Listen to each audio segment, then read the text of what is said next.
Have you ever asked yourself, what do the people around me need? When you start to pay attention, you'll see needs everywhere. Maybe your bus driver needs your smile, someone in your town probably needs a meal, or maybe some warm socks. The new kid at school might need a place to sit at lunchtime. Your sister might need a listening ear, and for you to zip it while she talks. Your friend who's struggling with science may need a study pal. Maybe your cousin could use a cheerleader at a soccer game.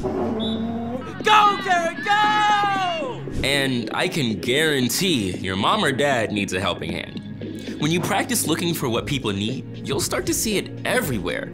But seeing is only the first step. Once you see a need, then you can do something about it. You can show God's love by meeting some of those needs.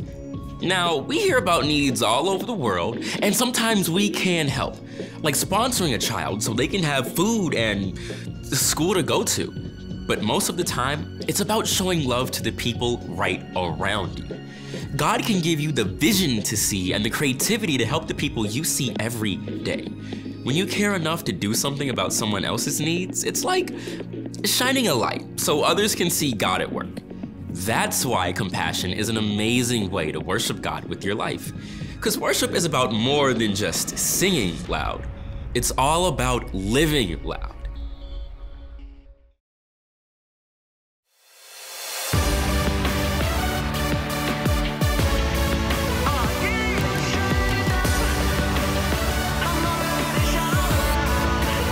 It all began with a spark.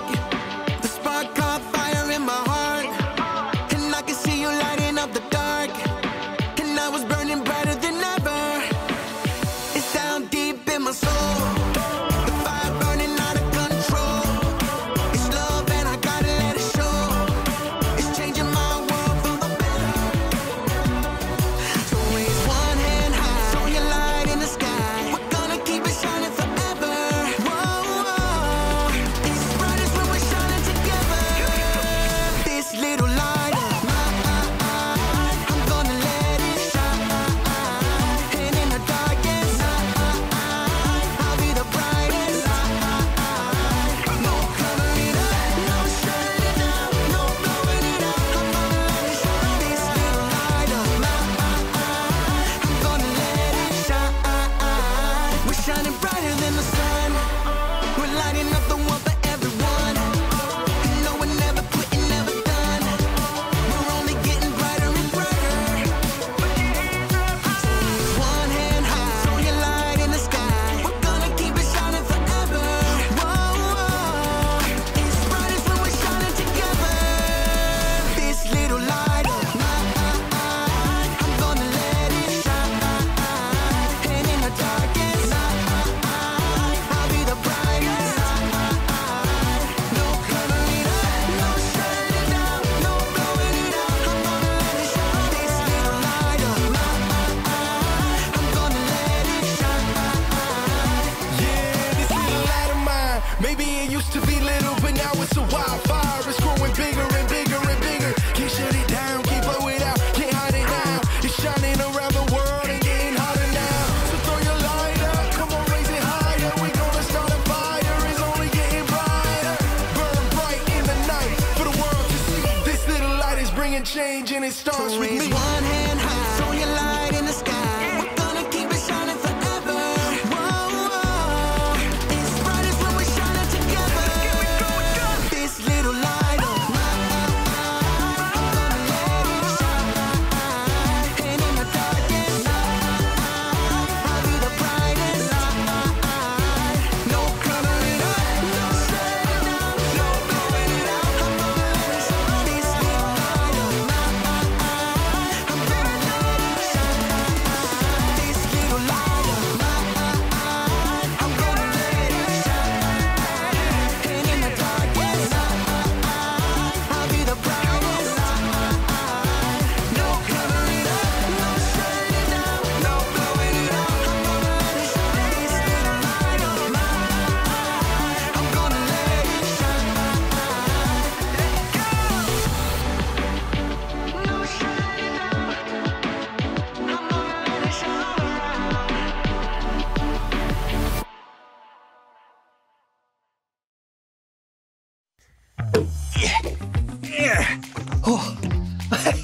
welcome to Storyland. Oh, oops. Whoa. Well, this week we're taking a look at the way God wants us to shine, but not directly in people's eyes.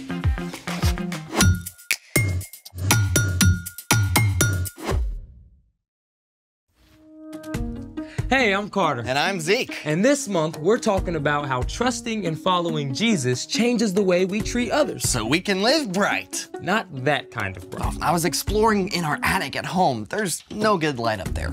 Find anything? Oh, indeed I did. I excavated this piece of ancient technology. Oh.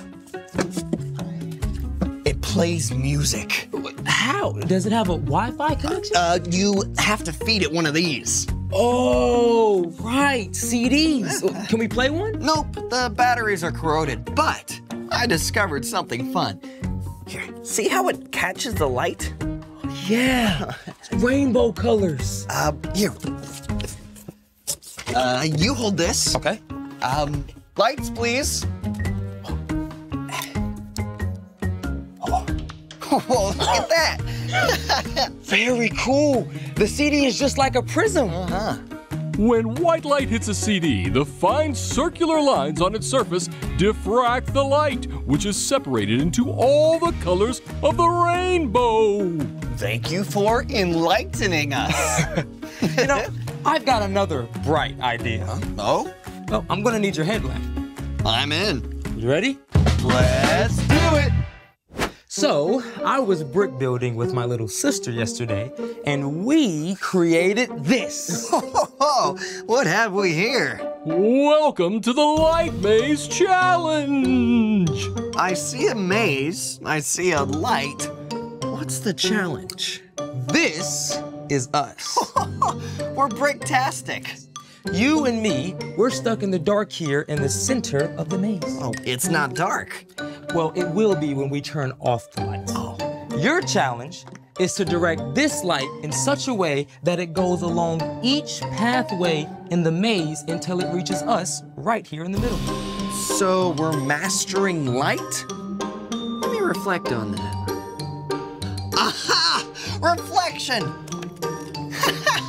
Mirror, mirror in the lab, who's gonna beat this challenge that's fab? Okay, that is a terrible rhyme. Also, you have 60 seconds to set up the maze. Ready? Like a light bright. Speaking of which, lights out.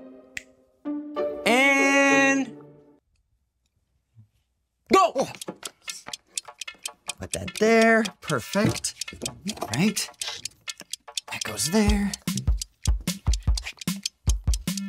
It's already reflecting. Yes, look at that. Nice, nice. Just a little bit more. I can see the light. There it is. It's almost reached us. And done! You've managed to beat the challenge and rescue us from the peril of the dark. Lights! You did it! Amazing! As light enters the maze, it reflects off each mirror in order until it reaches us in the center. Oh, thanks for making my day just a little bit brighter, bro. Anytime.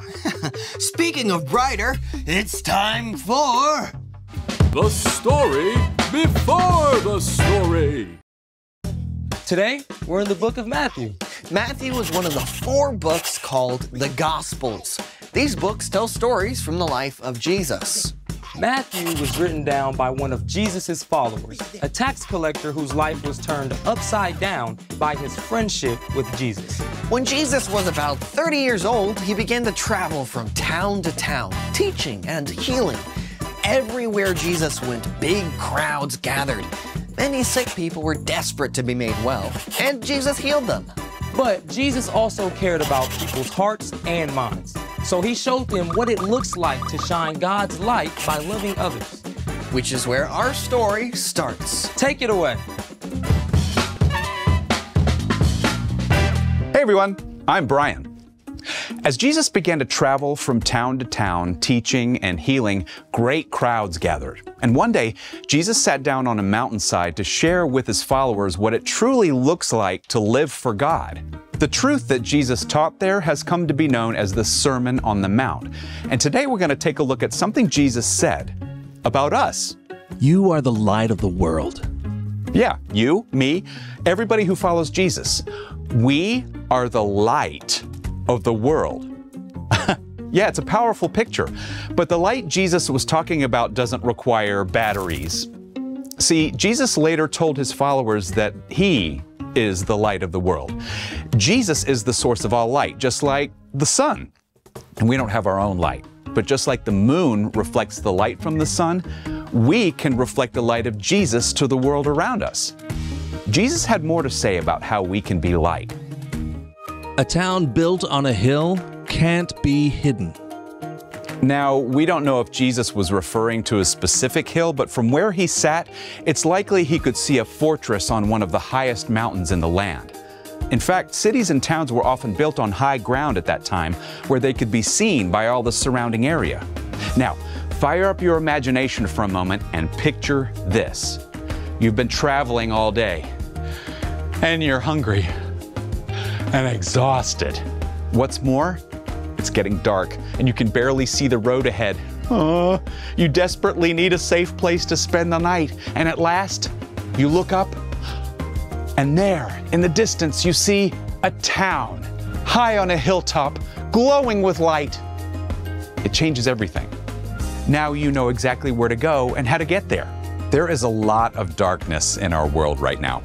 But together, those of us who follow Jesus can be like that town on a hill. When we look for the needs of those around us and choose to help, we shine the light of Jesus for everyone to see. Jesus finished with another word picture. Also, people do not light a lamp and put it under a bowl. Instead, they put it on its stand. Then it gives light to everyone in the house.